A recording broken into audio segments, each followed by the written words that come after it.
Amém, glórias a Deus. Então vamos dar início aqui a essa live maravilhosa. Eu tenho acompanhado essa live, Marão, todos os dias passados, pessoas maravilhosas aqui, homens e mulheres de Deus aqui com você.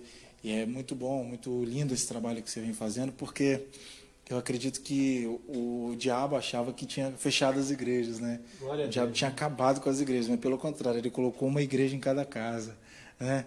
Ele acabou sendo mais do que envergonhado e derrotado, porque, na verdade, tudo isso está cooperando para que haja uma igreja em cada casa, para que, como família, possamos nos reunir, como eu tenho feito todo sábado pela manhã, lá em casa, com meus filhos, minha esposa. A gente faz uma live também espontânea lá e deixa Deus usar, e tem sido muito, muito gratificante, porque eu estou tendo meus filhos com um contato direto com a presença e a palavra de Deus, e também posso propagar isso para outras famílias. Verdade. Então essa live, não só essa, como de outras várias que estão sendo feitas aí, espalhado pelo mundo afora, para propagar o nome de Jesus, eu acho que está envergonhando e derrotando o diabo mais ainda, porque através da internet a palavra voa na velocidade da luz. Hoje tivemos a live lá da igreja também, o pastor João Bosco estava dando uma palavra, não pude acompanhar, mas eu já vi ali já compartilhamento, né? Mas o que eu quero dizer esse projeto aqui nasceu no coração de Deus, eu tenho certeza. Talvez as pessoas possam dizer, pô, pastor, mas foi necessário uma situação de calamidade para que isso acontecesse. Deus, ele opera nas coisas que ele bem entende, né? Às vezes o homem não entende as coisas de Deus, mas as coisas de Deus não é para ser entendida, não. As coisas de Deus é para ser vivida. Eu sempre digo que os mistérios de Deus não é para ser entendido. Tem pessoas que ficam, isso é mistério, é esse mistério. O mistério de Deus é para ser vivido. Você tem que viver o mistério de Deus, não é entender. Não tente entender o mistério de Deus. Deus não pensa como um homem, ele não age como um homem. Então não tente entender o mistério de Deus. Viva o mistério de Deus, é isso que a gente tem que fazer, amém? Vamos adorar o Senhor? Pode falar. Antes de amém. Continuar, aproveitar que está um bate-papo, né? Então, um papo maravilhoso até para descontrair. Só lembrando que eu estou com uma tossezinha aqui, mas essa tosse é de rinite, tá? Eu não estou com Covid-19 não, tá bom? Misericórdia, varão. Eu lembro que logo no início da conversão, e meus pais, praticamente doaram a metade do nosso terreno lá, e começou uma igreja praticamente dentro da nossa casa. E eu sempre fui contra isso. E olha hoje o que eu faço. E eu tenho o maior prazer dessa sala aqui ser a propagação do Evangelho. Entendeu? Eu tenho o maior prazer de estar aqui louvando e adorando. Se eu pudesse, eu fazer isso todo dia. Por isso que eu estou falando que é coisa de doido. Se me permite um breve testemunho aqui. Permito. Quando nós abrimos a última igreja agora lá no Brasil, lá em Vitória, nós entendemos que nós íamos viver completamente, único e exclusivamente para a obra de Deus. Então, nós respirávamos o Evangelho de segunda a segunda, 24 horas por dia. E teve um dia que muito me marcou. Eu lembro que meus filhos, eles passaram por maus momentos, às vezes, por conta disso, porque eu acabava, até um erro meu, eu me dediquei demais à igreja e, por um certo momento, eu dei uma paralisada na dedicação aos meus filhos. E uma coisa que eu nunca vou esquecer de uma situação que a gente estava vivendo. Um dia eu estava fechando a igreja e quando eu olho para o outro lado da rua, eu vejo minha esposa revirando lixo de uma quitanda. Lá no Brasil a gente chama de quitanda, onde vende verdura, essas coisas. E ela estava ali revirando o lixo, ali pegando algumas verduras. Eu na porta da igreja, fechando a igreja. E uns irmãos olharam assim, falaram, lá, pastor, meu Deus, o que a pastora está fazendo lá? E ali eu tive que engolir o choro ali, irmão. Eu tive que travar ali. Eu falei, pastora é doida, pastora tem uns mistérios, não tenta entender o mistério não. Ali ela com Deus ali, não se mete não. Eu falei desse jeito, né? E eu lembro que minha filha estava com a gente assim, ela ficou olhando aquilo e eu tentei chamar a atenção dela, mas ela continuou olhando aquilo. E depois, eu não sei se ela vai lembrar, Luane, e depois a gente conversando sobre isso, eu falei, poxa, minha filha, mamãe estava lá pegando um negócio lá para a gente comer, e você vai ter algum problema em comer? Ela falou assim, de maneira nenhuma, eu sei muito bem o que vocês estão fazendo, eu posso ser nova, mas eu não sou besta. Então, assim, aquilo ali foi bacana, porque eu pensei que aquilo ia, sabe, desmoralizar a imagem da mãe dela diante dela. Mas ela entendeu que todo o sacrifício que a gente estava fazendo, e é claro que Deus não quer que a gente coma comida do lixo, não é isso que eu estou querendo dizer aqui. Eu quero dizer, assim, que naquele momento ali, a pastora viu várias verduras, ela falou, nossa, as verduras novinhas jogando fora, não, vou pegar. entendeu? Mas só que na cabeça de quem estava vendo aquilo, estava entendendo que a gente estava necessitado ao ponto dela pegar a comida no lixo, entendeu? Então, assim, mas a minha maior preocupação foi com que a nossa filha estava vendo aquilo e que isso ia gerar no coração dela dizer assim, pô, para que servir a Deus para isso, para passar por esse tipo de situação, entendeu? Mas não, pelo contrário, aquilo serviu como edificação para a fé dela, ela viu o quanto a gente era forte mesmo diante da situação de fragilidade. Você viu seu pai doar um terreno, seus pais doarem um terreno para a obra de Deus, e aquilo no momento você não entendeu, pois é. Eu conheço vários, tá? Vários que fizeram isso, carros, casas. Há pessoas que realmente pagam um preço de verdade pela obra de Deus. Vale lembrar isso. O evangelho tem sido massacrado por conta de alguns que têm seguido um caminho aí que a gente não acha legal, que não é legal, não tem respaldo bíblico para isso até, mas 90% do povo evangélico, dos pastores aí no sertão, na África, aqui na Europa, no Brasil, em todos os lugares, estão pagando um preço de verdade. Então a gente tem que dar muito valor ao que a igreja faz. A igreja ainda é, e sempre será, na minha opinião, a maior restauradora de vidas. Ela é a maior restauradora de vida. Não há instituição no mundo que restaure, que salve mais vidas do que a igreja. A igreja tira da droga, tira do álcool, restaura casamento, restaura família. A minha vida foi assim. Minha vida foi, eu saí do álcool, da droga, minha família foi restaurada, a harmonia, a amizade, perdão foi gerado. Então a minha família foi restaurada graças ao Evangelho. Então por isso que eu defendo o Evangelho. E por isso que eu defendo os mistérios de Deus. Talvez o mistério do teu pai com Deus ali no momento que doou a casa de vocês, você não entendeu. Mas hoje você entende que você está doando a tua casa aqui, ó. Você está doando a tua casa. Doando espaço. Pois é, então o que acontece? Então é o mistério de Deus. Dá para entender? Não dá para entender. Tem coisas que vão acontecer que Deus já está ali com a caneta dele ali escrevendo ali a história e a gente está bobão lá, tentando entender o que está acontecendo. Amém? Onde que é? Mais animada, né? Amém. Vamos agradecer a Deus por mais um dia. Mais um dia que se finda, né? Mas Deus está conosco. Deus não se arrepende de nada do que tem feito na sua vida. Deus, Ele te ama e Ele quer estar com você. Só depende de você. Amém? Eu te agradeço, Deus, por se lembrar de mim e pelo teu favor é o que me faz crescer. Eu vivo pela fé e não vacilo. Eu não paro, eu não desisto. Eu sou de Deus, eu sou de Cristo. Aleluia, louvado seja o nome do Senhor. Que esta canção possa ser a tua oração nessa noite, amém?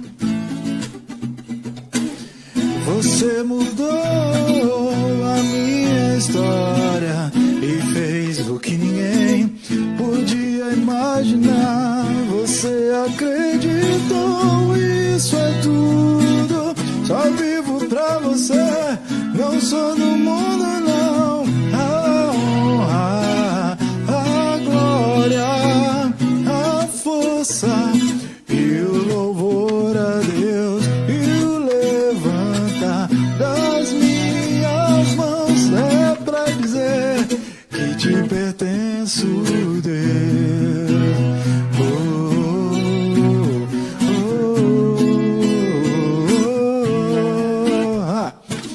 Eu te agradeço, Deus, que no deserto não me deixou morrer e nem desanima. E como aquela mãe que não desiste, você não me esqueceu, você existe. Você mudou a minha história e fez o que ninguém podia imaginar. Você acreditou, isso é tudo. Só vivo pra você, não sou do mundo não. A honra, a glória, a força e o louvor a Deus. E o levantar das minhas mãos é pra dizer que te pertenço, Deus. A honra, a glória, a força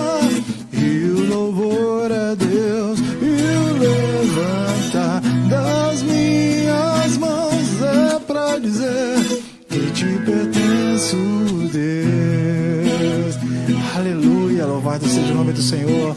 Pai, nós te agradecemos, Senhor, te louvamos e bendizemos o teu santo nome, Pai. Deus, obrigado por mais um dia em nossas vidas, pelo milagre da vida, Pai, que se fez presente hoje quando abrimos os nossos olhos nesta manhã. Louvado seja o nome do Senhor Jesus. Glórias a Deus. Aleluia. É uma passagem muito conhecida no livro de 2 Timóteo, a carta de Paulo a 2 Timóteo, no versículo 7. Amém? Vou dar aí um segundinho para você buscar a sua Bíblia aí. Corre lá, pega a sua Bíblia e abre aí em 2 Timóteo, capítulo 7.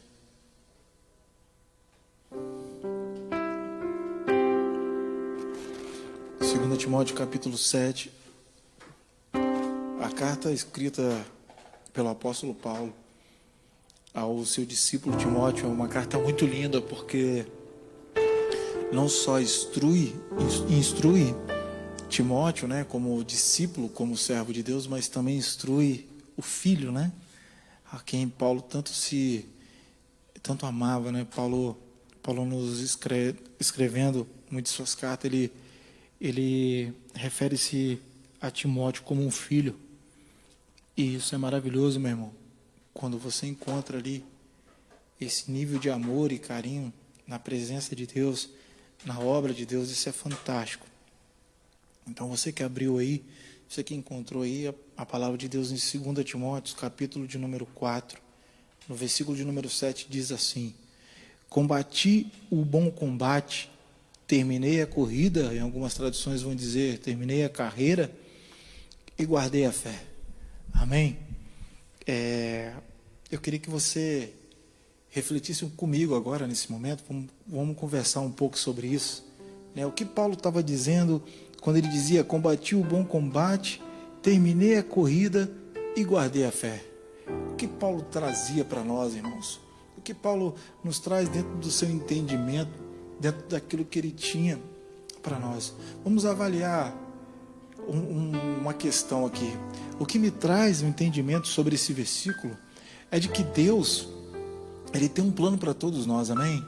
Deus tem um plano para a sua vida, Deus tem um plano para a minha vida, né, do pastor Paulo, tem para a vida do irmão Robson, mas Ele nos deu o livre-arbítrio, irmãos. Dentro do livre-arbítrio ao qual nós cremos, você tem o direito de escolha, de aceitar os planos de Deus para a sua vida ou não. Mesmo que às vezes os planos de Deus pareça loucura aos seus olhos, mesmo que o plano de Deus às vezes pareça que não tem nada a ver com o que você planejou para a sua vida. Por exemplo, eu nunca planejei estar aqui onde eu estou hoje, né? E aqui estou. Não foi nada planejado, por aquilo que pareça, não foi.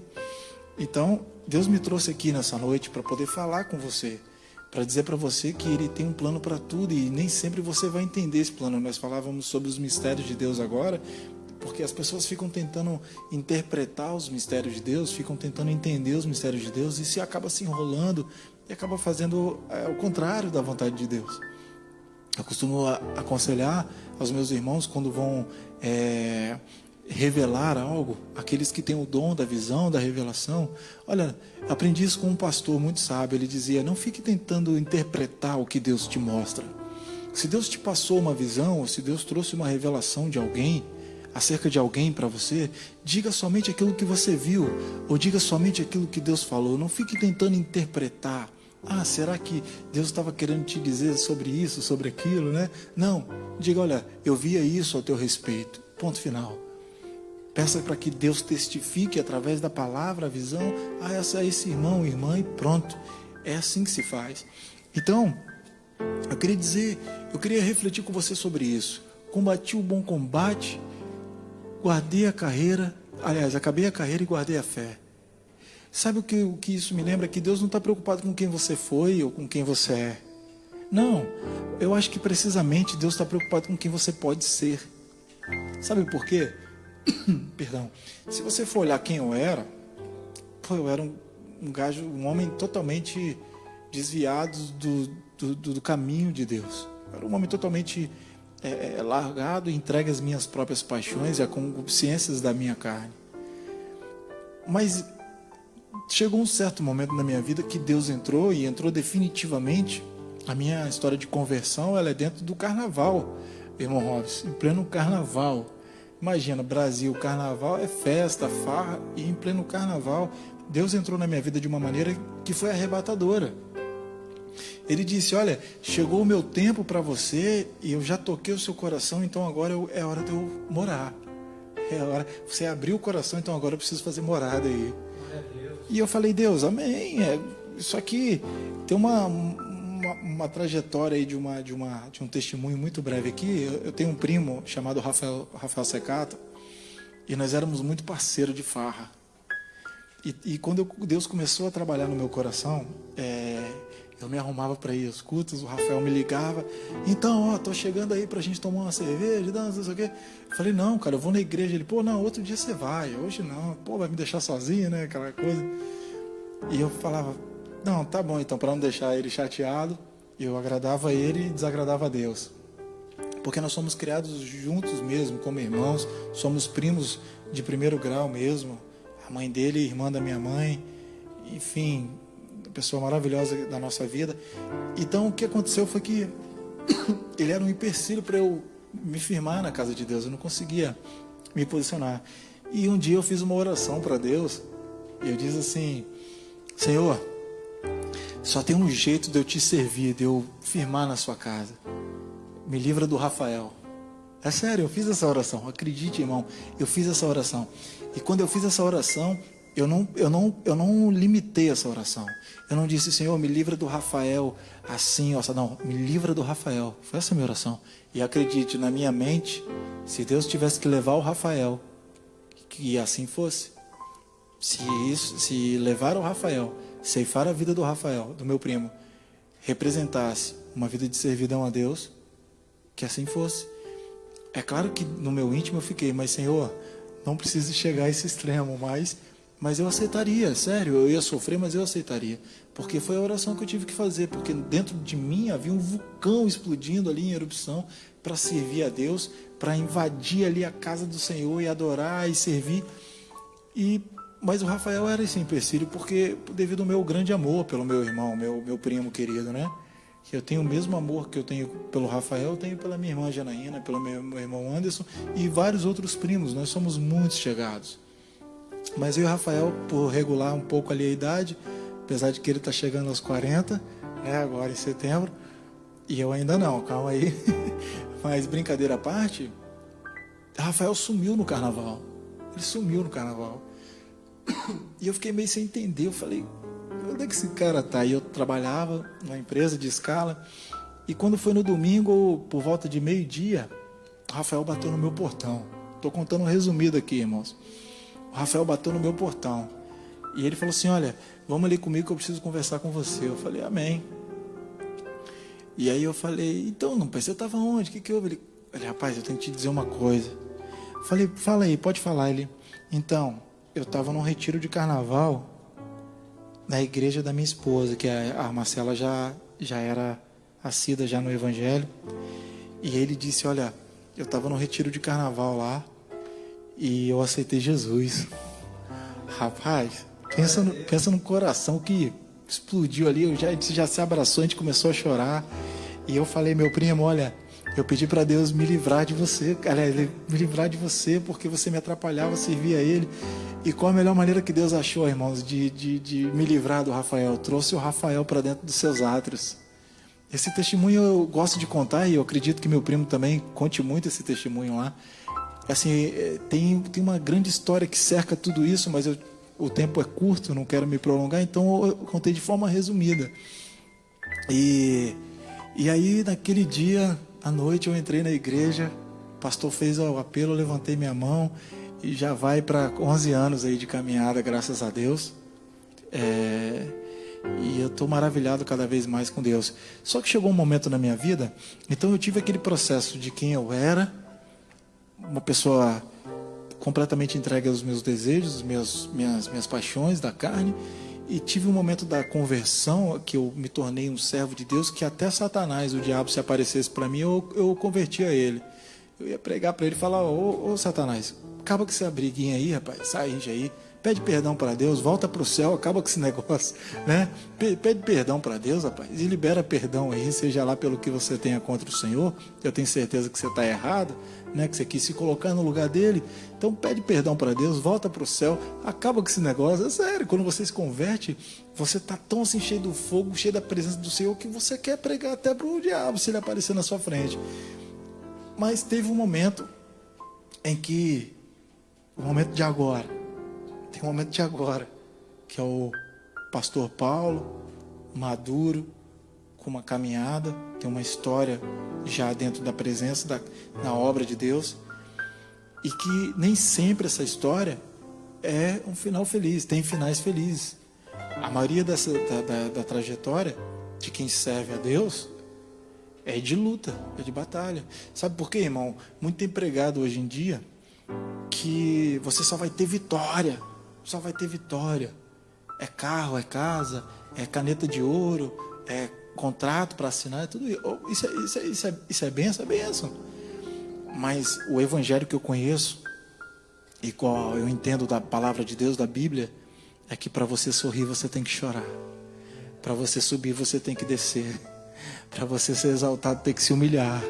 A Bíblia que eu conheço, ela diz que é assim: para você ser feliz, primeiro você tem que sofrer. Sabe por quê? Porque todo nível de sofrimento que você contempla dentro da presença de Deus, dentro da obra de Deus, é um degrauzinho a mais que você sobe para a sabedoria. Eu gosto de falar muito sobre isso, porque as pessoas precisam entender isso. Quando, por exemplo, eu já enterrei um filho. Eu enterrei um filho ali. Pô, Deus te levou um filho, mas pô, Deus, então Deus não gosta de você, não. Deus queria que eu aprendesse com aquilo ali. Deus viu maturidade suficiente em mim para suportar isso e aprender com isso. E dentro dessa maturidade que Deus me deu e aprendizado, eu fiquei mais maduro ainda e pude confortar um amigo.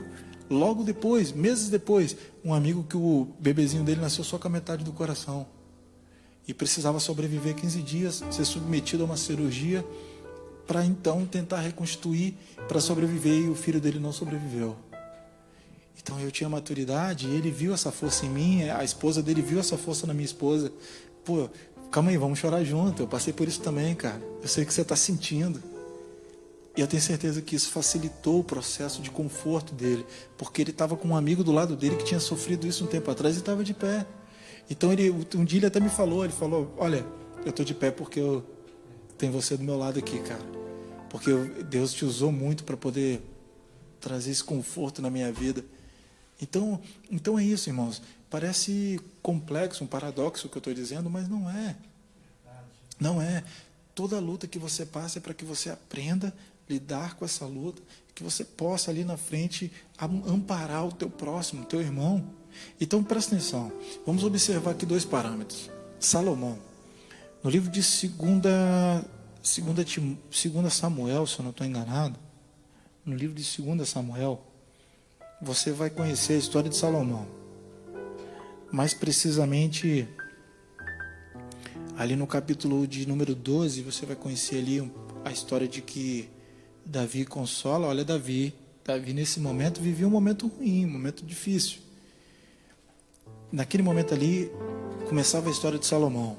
A história de Salomão, para quem não conhece, é o filho de Davi com Betseba, ao qual Davi teria cometido adultério lá atrás e mandado o marido dela para a morte para poder ficar com ela. Então repare que lá atrás Davi matou Golias, se tornou um herói para o povo e rei de Israel.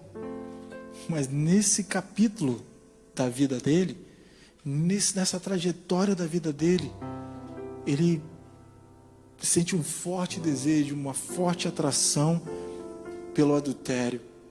Então ele vislumbra uma mulher, toma essa mulher, em seu leito, e ao descobrir que ela engravidara nesse momento, ele manda o marido dela para a morte, que era soldado fiel, leal a ele.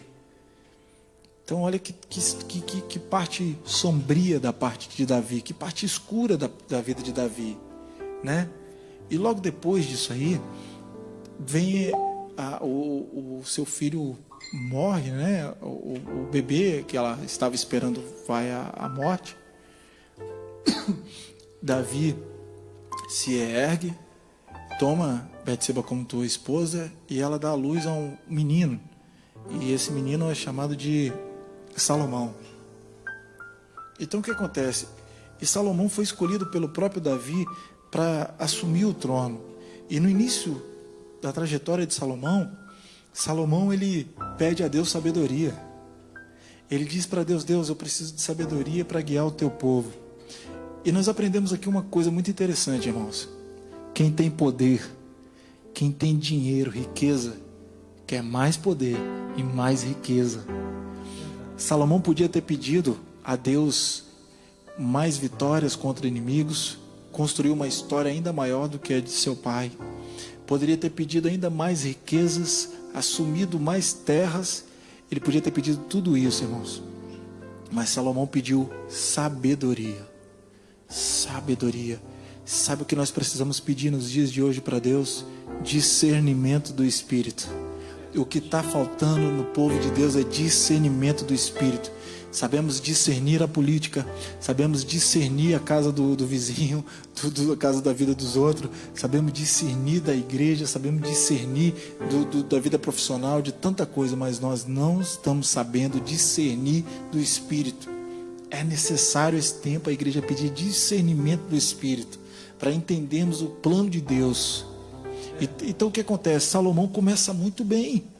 Assim como Davi, seguindo ali os passos de seu pai, começa muito bem. Um homem sábio começa a compor ali lindos livros que são citados na Bíblia hoje como livro de Cantares, como livro de Provérbios, Eclesiastes, livros de muita sabedoria. Tem um Provérbios que eu amo, que é Provérbios 3, que é maravilhoso. Para mim é o melhor Provérbios de Salomão. Provérbios 3 é fantástico. Então o que acontece? Mas o final... A trajetória de Salomão no final. Salomão ele se entrega, assim como seu pai, aos desejos de sua carne e vai para dentro do seu harém com suas concubinas e fica lá, ó, fornicação, sexualidade, imoralidade, e fica lá, esquece das coisas de Deus, abandona. Então, como ele começou muito bem, como ele terminou, no meu ponto de vista, muito mal. Aí vamos para um outro homem agora. No livro de Atos, capítulo 13, se eu não estou enganado, você vai conhecer a palavra acerca de um homem chamado Paulo. Paulo de Tarso. Um homem inteiramente conhecedor da lei, né? De origem turca, nasceu na Turquia, em Tarso, na Turquia, mas tinha aí nacionalidade grega, tinha nacionalidade romana, não se sabe muito bem porquê, mas não quero entrar no contexto teológico aqui, histórico, não, eu quero trazer a essência da personalidade de Paulo. Paulo foi um grande perseguidor dos cristãos. Paulo ele incitava, o primeiro mártir da Bíblia, que é Estevão, foi incitado à morte e a apedrejamento por conta de Paulo. Paulo é quem incita o povo, ou seja, um homem que matava, que perseguia os cristãos, né? Que trazia ali a aflição do chicote, a angústia da vara, né? Que trazia ali a amargura da pedrada, da pedra sobre a vida, afligia a vida do homem só por ele pregar as boas novas do Evangelho, o amor que Jesus tinha trazido. Imagina, esse homem, ele acordava de manhã, nós estávamos até conversando sobre isso aqui, né? Eu nunca acordei de manhã, irmãos, e pensei, com a vida de quem que eu vou ferrar hoje? Mas há pessoas assim no mundo, infelizmente. Há pessoas que acordam de manhã e falam, hoje aquele gajo que trabalha comigo, ele vai ver. Há pessoas que falam, hoje o meu chefe vai se ferrar. Ah, hoje eu pego aquele vizinho. Ah, hoje eu levo... Tem pessoas que acordam assim, eu não, irmão. Eu nunca levei uma mágoa, uma briga pro meu travesseiro. Quando eu deito na minha cama ali, minha esposa é testemunha. Quando eu deito na minha cama ali, meu amigo, fechei o olho, já era. A briga, a desavença, a mágoa ficou para lá. Eu só vou lembrar dela, olhe lá no outro dia, e mesmo assim não vai ser logo pela manhã. Sabe o que eu vou lembrar logo pela manhã? Da presença de Deus na minha casa e um bom café da manhã, que eu tomei gordinho, você sabe, eu gosto de comer. Eu não perco tempo com isso não, irmão. Eu não perco tempo com isso não. Porque às vezes você está deitado no travesseiro lá, rolando, batendo igual um bife lá na cama, lá, pensando na pessoa que te afligiu, e ela está dormindo uma noite de sono tranquila, nem lembra que você existe. Entregue todas as suas aflições, seus anseios na mão de Deus. Deus sabe de tudo, Deus é soberano sobre tudo e está no controle de tudo, amém? Então Paulo, ele teve um início péssimo, um início catastrófico, né? Um início bizarro, terrorista, ele matava mesmo, ele não tinha dó. Até que num caminho para uma cidade onde ele ia perseguir o povo, se eu não me engano era Jope, eu não me lembro agora a cidade, mas não vem ao caso, ele cai do cavalo, literalmente. O ditado de cair do cavalo foi o que aconteceu com ele. E ele cai do cavalo por causa de uma luz que brilha intensamente na sua frente, trazendo ele à cegueira. Então ele escuta a voz de Jesus dizer: Paulo, por que me persegues? E ele diz: quem és tu, Senhor? Ele diz: eu sou aquele a quem tu tem perseguido, Jesus Cristo. Então ali ele tem um encontro com Deus, mesmo contra a sua vontade, ele tem um encontro com Jesus. E Jesus, seguindo os planos de Deus, trabalha na vida de Paulo, e Paulo se torna, se não o maior missionário que a terra um dia já teve. Nunca vai existir um homem como Paulo na terra. Andou a pé, vestia a pele de animais, apóstolo, andava a pé, vestia roupa de animais, não tinha jatinho, não tinha nada disso, não tinha carros de luxo, não tinha nada disso, não tinha grandes altares, não tinha nada disso, não tinha grandes palcos, não tinha nada disso. Apóstolo, era a pé, comendo animais silvestres, se alimentando do que a natureza tinha a oferecer e migalhas dos outros, ofertas de irmãos das obras ali, era disso que ele vivia. E sabe onde ele acabou? Ele acabou numa cela em Roma, sendo perseguido por Nero. E Nero era tão cruel, irmãos, que Nero incendiava servos de Deus, de Jesus Cristo, no meio das ruas, em cruzes. Sabe o que é candeia? Candeia é o que antigamente, e tochas, era o que se acendia para iluminar a rua. Sabe o que era a candeia nas ruas de Roma? Era um cristão pegando fogo. Era um cristão pegando fogo. Isso quando ele não estava sendo crucificado ou entregue a tigres e leões no Coliseu, dentro das arenas, para que o povo romano e o povo que não os fariseus, enfim, toda essa turma se regozijasse no sofrimento daqueles que serviam a Jesus Cristo. E Paulo estava lá numa cela, aguardando o seu decapitamento, aguardando a sua execução, quando Lucas está com ele ali, pode visitá-lo. Então eles começam a escrever a carta a Timóteo, né? Começa a escrever novamente, ele começa a escrever, e ali ele recita um dos textos mais lindos que a Bíblia nos tem, que é: combati o bom combate, acabei a carreira e guardei a fé.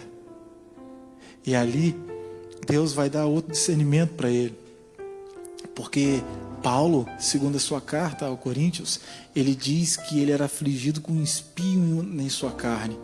E esse espinho era um espírito atormentador. Que espírito é esse? O que te atormenta? É um demônio.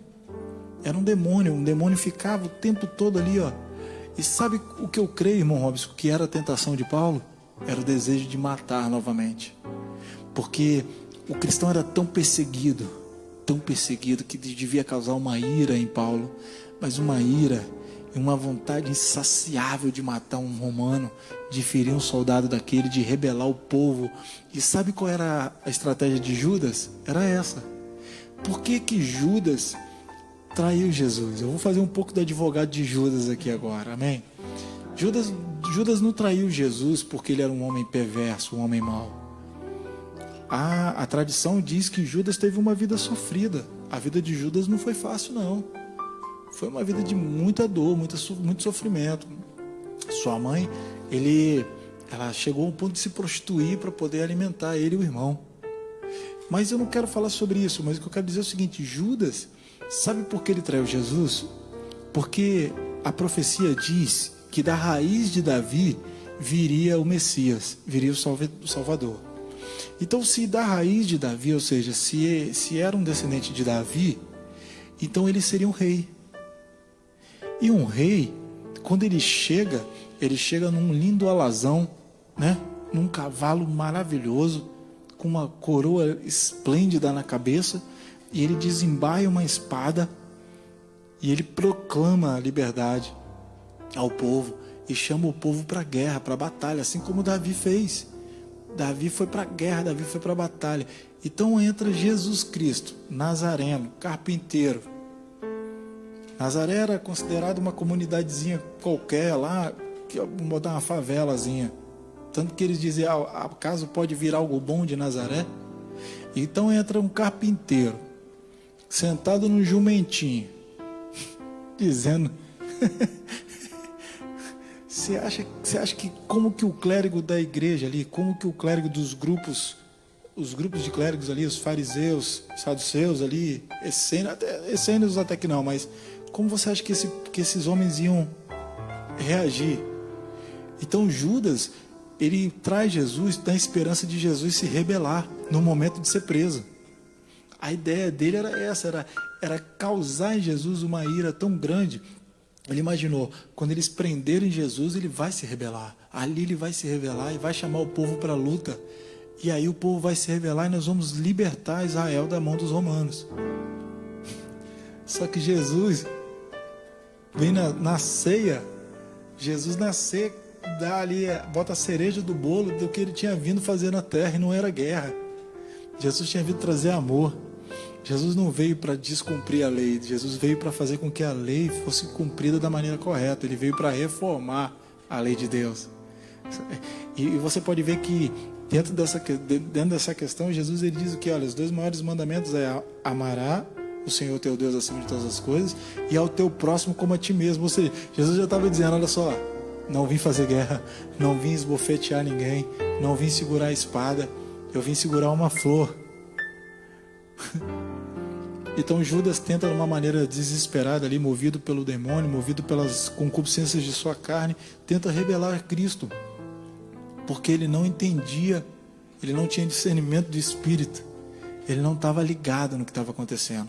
As vontades e os desejos de Judas era muito maior do que compreender aquilo que Cristo estava trazendo.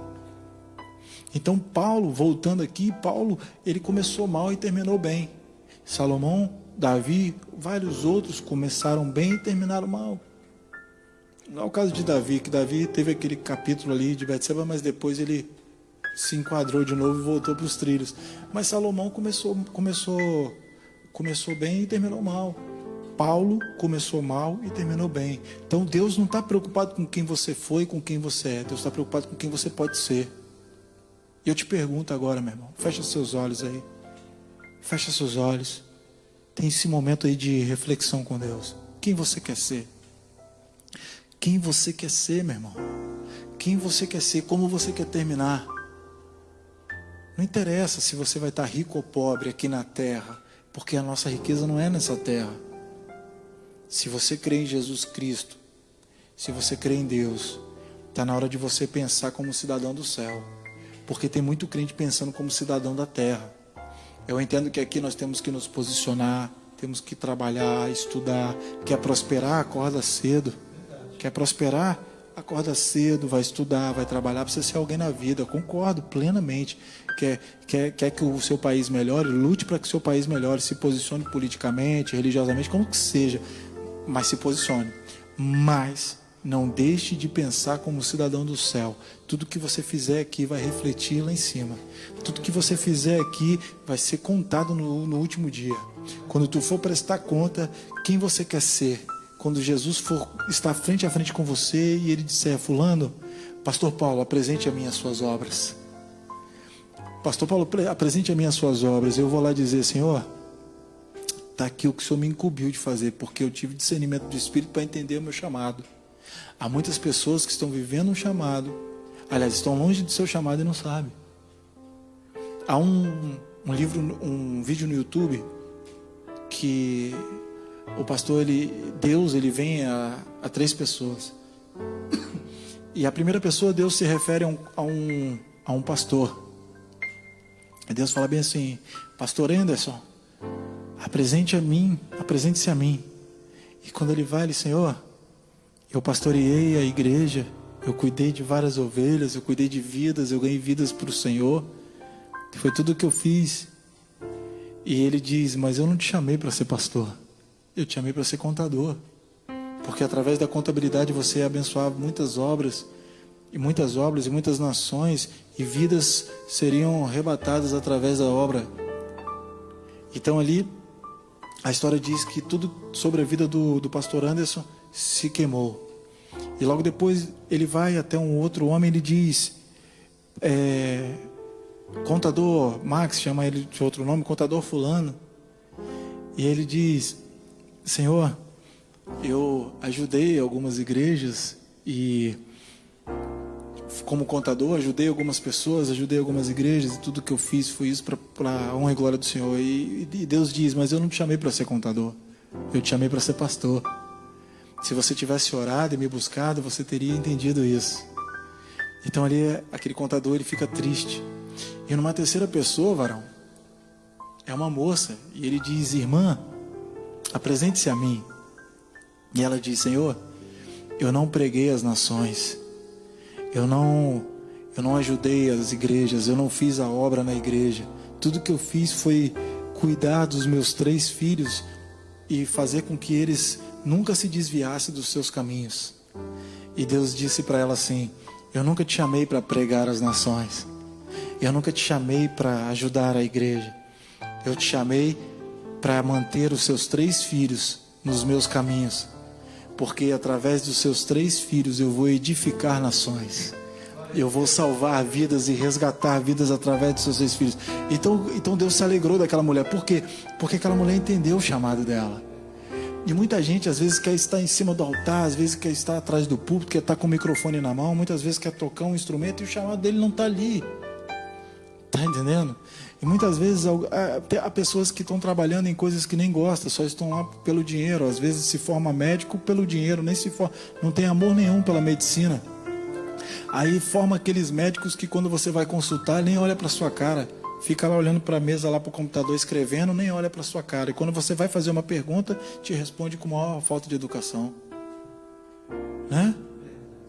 Ou então vira policial, quer bater em todo mundo, quer espancar todo mundo que ele vê numa situação, ele acha que é suspeito, quer bater e espancar todo mundo, mas não consegue trazer uma orientação, não consegue trazer sabedoria às pessoas, fazer da profissão dele algo de bom.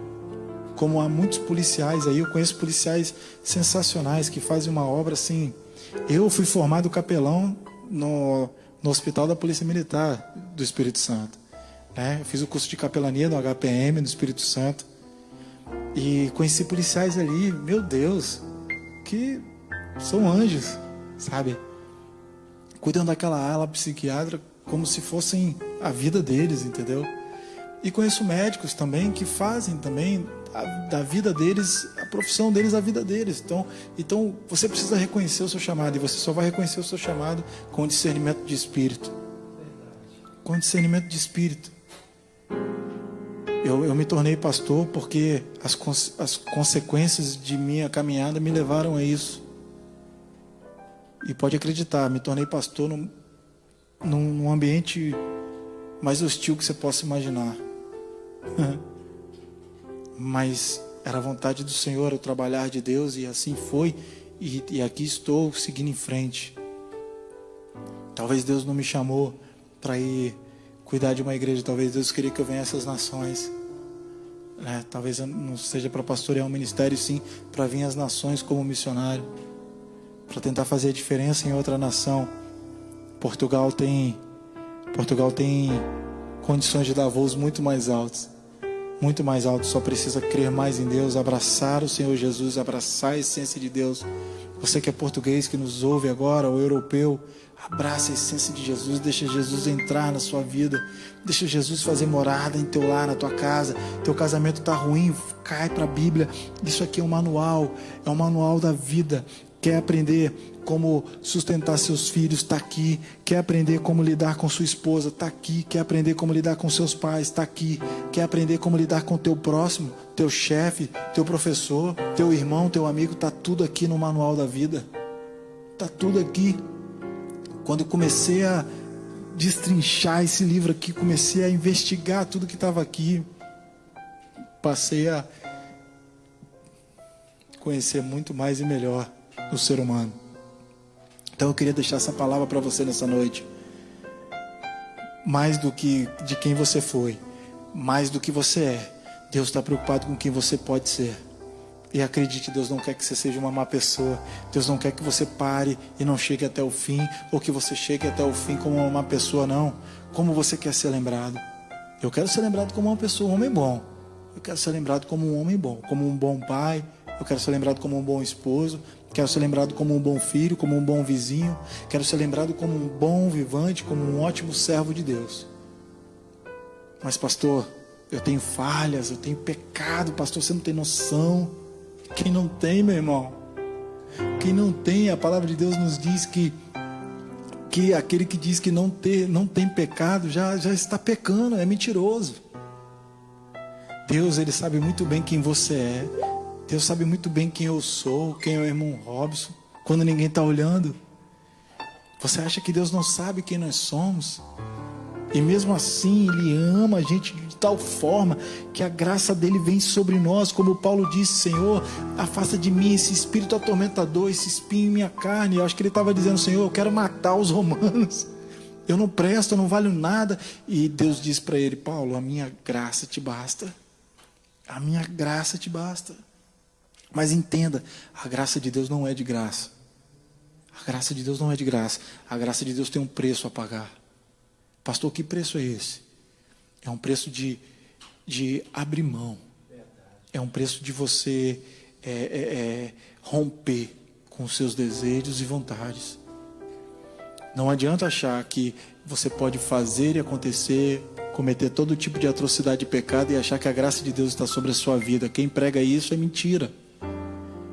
A graça de Deus só está sobre aqueles que buscam essa graça. Como que a gente busca essa graça? Correndo atrás da santidade. Eu pequei hoje.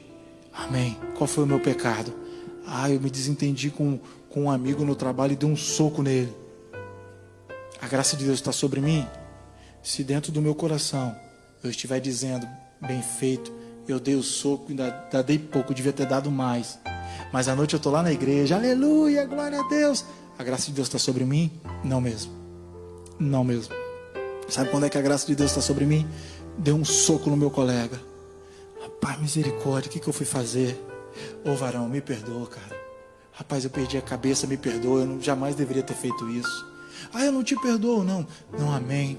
Senhor, eu errei. Toca no coração dele, Pai. Sonda meu coração. Eu estou arrependido, eu não devia ter feito isso. Toca no coração dele para que ele me perdoe. Aí a graça de Deus vem sobre você. Quando Deus olhar teu coração e ver que há arrependimento, aí a graça de Deus está. Mas para quem gosta de pecar e depois ir para a igreja como se nada tivesse acontecido, eu sinto te informar, mas a graça de Deus não está sobre você, não. O que está sobre você é outra coisa e vai te colocar no cão de quem você não quer. Vai te colocar no colo de quem você não quer sentar. Amém? Então que essa palavra fique aí para a nossa reflexão de hoje, queridos. Que você possa ter sido aí edificado na tua casa. Se preocupe mais com quem você pode ser, não com quem você foi, nem com quem você é. Se preocupe mais com quem você pode ser. Trilhe daqui para frente um caminho para que você seja um homem bom, uma boa mulher, para que você, aos olhos de Deus, você seja uma pessoa maravilhosa. Ainda que o homem não enxergue isso, não busque reconhecimento do homem. Eu sei que é normal, nós somos seres humanos. Quando nós realizamos um projeto, nós queremos ouvir pelo menos parabéns. Ótimo, né? Mas ainda assim, que esse parabéns, que esse ótimo, que esse tapinha nas costas, esse aperto de mão não venha, creia que há um Deus lá que te cobre debaixo de tuas asas. Um Deus que te ama muito e quer muito estar com você. Amém? Amém, varão? Amém. Glória a Deus. Que Deus te abençoe. Que Deus te abençoe muito. Que Deus te guarde. Que Deus inunde você com a ação do Espírito Santo. Em nome de Jesus. Amém? Glórias a Deus.